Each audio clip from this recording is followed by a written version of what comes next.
I'm Karen Kackley, and I teach biology at Penn State Lehigh Valley. And I teach Biology 110, which is Introduction to Biology for Majors, which has about 60 students per semester, and Ecology, which has Bio 220W, which has about 30 students per semester. Both Biology 220W is a writing-intensive course, and Biology 110 has a fair share of writing associated with it. So Karen, would you please let us know what are some of the most challenging and time-consuming practices or day-to-day tasks that you have in your teaching? For me, one of the most challenging and time-consuming practices, and again, I'm speaking mainly of my majors courses. I didn't mention the non-majors courses that I teach. But in the majors courses, it's grading, especially any kind of writing assignments, and especially the writing-intensive assignments. Take a huge portion of my time. Okay. So in other words, it's grading, and more grading, right? Okay, so what aspects of your course were you hoping to improve with a more paperless workflow? And whatever specifics you might be able to provide. Okay, so in addition to just the fact that the grading takes up a lot of time, there was also the consideration and the amount of paper that was being used in the projects. And when you think of paper, yes, it's a resource, but it's also the time in generating that paper. So that it would be the students printing the paper, getting me the papers, me collating the papers, making copies of the papers if they were turned in by lab partners or by lab groups, and then having those papers available for peers to review and making enough copies of those, then collating those copies, stapling those copies, distributing those copies. So by going paperless, not only was I saving resources, but I was also saving time associated with that paper and handling that paper. And as well as the copying aspect of it. Okay, with Turnitin, what it allows is I can take a paper and I don't have to download it onto my computer, open it, make my comments, save it, and upload it again. It's there and I can just open it, grade it, make my comments, which can then be used over and over again, which you can't use when you are hand grading things with pen and ink. The tools that you were given were Dragon actually naturally speaking, Turnitin, of course, I Annotate, Brevi, and Text Expander. But you've really only just used the Turnitin, and you didn't use the Turnitin for the authenticity check. You used it for grading, and so just talk about the two aspects of Turnitin that you're using. Yeah, so what I'm doing is, there's a steep learning curve I'm finding, which will be addressed in another question, I believe. And the thing that I've always done with my papers is I try to give the students each other's papers to peer review, because I feel like they learn a lot and get a lot of comments from their peers. Even if the peers don't make a comment on the paper, the fact that they're seeing someone else's paper and how they've done it gives them a lot of ideas. And they then have that chance to revise that paper before they turn it back into me as a draft for me to grade. So the peer mark has really been helpful from that standpoint. It's reduced a lot of paper, but I'm not sure that the students really completely understand how to use the peer mark tool to make valuable comments. But that's reduced a huge amount of paper. And then as far as the grade mark goes, that's been extremely valuable. I don't use it for plagiarism because they're working on the same laboratory project. Therefore, they're going to come and have the same information. It's going to come up with a score that there's a very high similarity index between the work because it is the same work.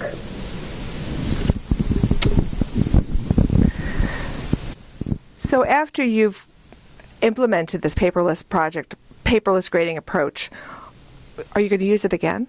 And how might you use it differently in the future? I'm definitely going to be using this again. It has saved me an immense amount of time simply from managing and handling the papers, as we've mentioned before. And also now I feel like I've invested a lot of time in learning how to use the product. And it's saving me a large amount of time in grading. I'd say it's cut my grading time at least in half, maybe even taken it down to like a third of what it was before.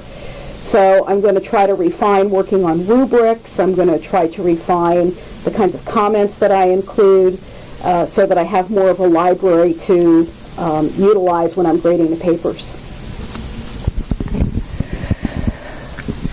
And here's the shoot for the sky question.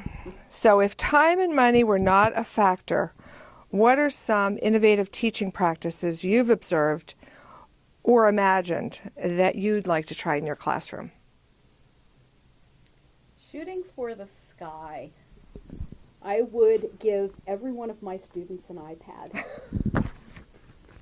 And I would have their textbook, which is available for free online on their iPads. And they would be able to do their papers on their iPads, turn them into Turnitin on their iPads, watch videos on the iPads, take online quizzes on their iPads, and I know that they'd all have it. It would all be in one standard format that I could make video, printed material, and everything available to the students.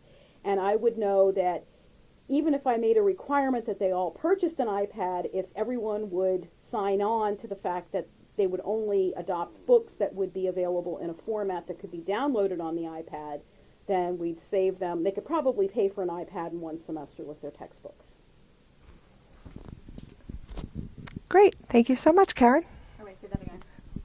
Wait, let me do a show. Hold on. Okay, go ahead. Karen, could you tell us a little bit about how your students responded to your using Turnitin for grading and for peer review? The students were, I was quite surprised to find that the students were very receptive to using Turnitin for grading. I thought they might like to actually have a piece of paper in their hand, but I was amazed to find that many of them had used Turnitin in high school. They were familiar with it, and they mentioned how much nicer it was to get a paper, even though it's electronic, with comments on it that they could read. When you're actually getting a piece of paper and an instructor has taken a pen and they've written on it, and you're trying to fit your comments in between what they've written, it sometimes is hard to see, especially if you're having to make multiple copies and the ink may be in color and then they lose that color because of just regular photocopying. So they were very happy to receive their comments on a paper format.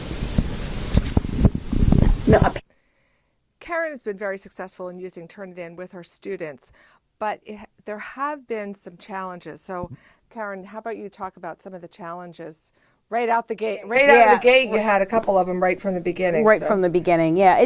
Actually, using the grade mark was not that much of a problem, the actual mechanisms of using it. But I did see that it said, okay, well, students should be able to turn in their papers in any format that they want. Even as a text file and that sort of stuff. But I'm working with scientific information, and for instance, a plant name or a fungal name has to be italicized. And if they turn it in text, that's all gone. If formatting is important, that was all gone. So then it was like, okay, well, some of them have turned it in. Now I need to go back and say, okay, well, you can't do it this way. Even though Turnitin says you can, it's not going to come across properly. So it has to come in as Word or it has to come in as a PDF. So there was that.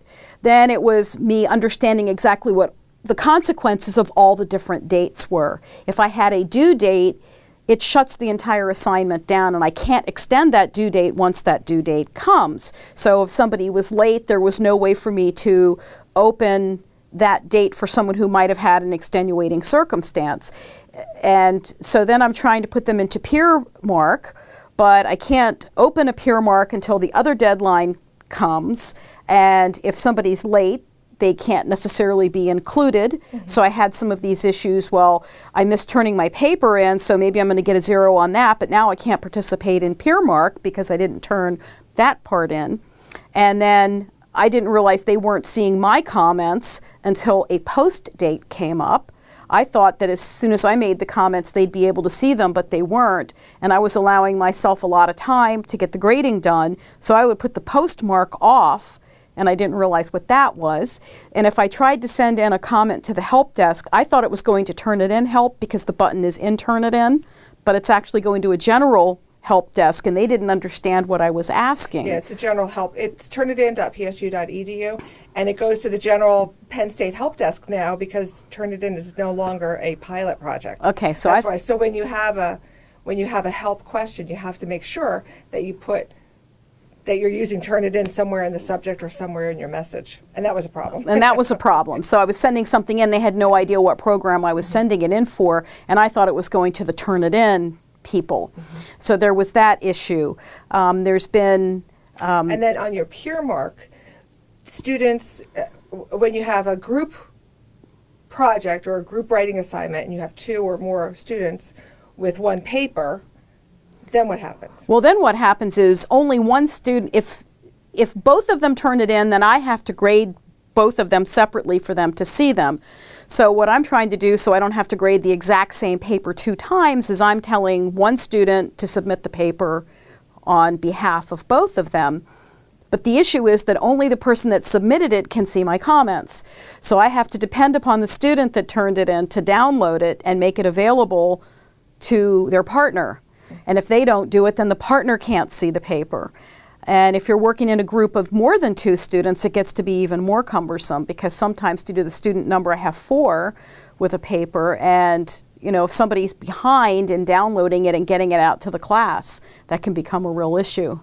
Now, when one student has the graded paper, they can download it and all the comments come up very nicely. They're Yes. numbered within the document, but then all of the extended comments are listed at the end of the paper. So it's really easy for students to see what all the comments are outside of the program. Yes. But somebody has to download it, and I'm putting that responsibility on a student, which I don't mind giving a student responsibility. When I feel bad is if the student stumbles, then the rest of the group has that problem as well. So I would like to see them have an option for group work, that they would make it available for that. And then also I found that sometimes working through the rubric manager is a bit cumbersome. You assign it and you associate it, and then you see you want to edit something. Well, you can't edit it because it's already been assigned. So there's a lot of things that are with it that you can't make any changes. Like once it's in, it's in. You can't say, oh darn, I made a mistake and I want to go back. Yeah. We were able to make a copy and then reassociate the copy. We were able to make a copy of the rubric, edit the rubric, and then reassociate it back into the assignment. But it took us a little while to figure that out. It takes a long time, and it's not an easy thing to do. But now we have it down. Yeah. And you're still going to be working on those rubrics and yeah. And when I say it's not easy, it's not a difficult thing to do. It's just not intuitive, I guess, is what I mean to say. That it's not a clear process for how you do these things. You have to kind of stumble through them, and you get there. And you just tried, it took you almost a day to figure out how to use it on your iPad. Yes. Yeah, so Turnitin does have an iPad app, but it was a little tricky because we have Angel. We don't have one of the standard LMS programs. So talk about that a little bit. Well, what happened is that if you're using any of the other standard LMS programs, when you bring up a student paper on your computer, it's going to give you a little button on the bottom left side that says download for iPad. Well, I kept following all the instructions and I'm not seeing that. And then finally, after digging and digging and digging for several hours, you find on the Turnitin website for FAQs, frequently asked questions, if you're using Angel, you have to do it a different way. So you have to basically go in and log in and you can download the papers that way and grade them. And I'm finding it's very helpful because I don't have to use voice comments. I can actually use Siri on my iPad for the written comments so that because I'm not sure if a student downloads the paper and shares it with their group members, are those voice comments going to come over if they're downloading the PDF? See, as a group member, they're not going to be able to do that. So they're So not what- going to get voice comments. So what I can do, it's that's saving me time, is I just bring it down, put it on the iPad, grade it on the iPad, make my comments, which Siri then turns into text, and then that goes to the paper, and the students get that. Yeah. And you find it very helpful. Are you using that off internet? Yeah, I can use it Offline? off the internet, and Yeah. then it syncs back on. Yeah. I'm trying to think. One other challenge you had was with the final project. After they've submitted several drafts, and there's comments, and students are supposed to make obviously edits to based on those comments, and then you're grading the final copy. Yes. And what happens when you're grading the final copy? You want to be able. I want to be able to reference. compare it with their rough draft that they turned in to make sure that they are, in fact, incorporating the comments that I made, and to make sure that I don't tell them to change something back the way it was that I told them to change before. And I was trying to do with this on a split screen. And so I found that having a double monitor is really an almost must for these papers so that I can compare before and after. Well, thank you, Karen, for taking the time to speak with us. And we're sorry that you're not going to be able to be with us, but we know that you'll be thinking of us as we're all presenting. Thank you. I'm sorry I couldn't be here.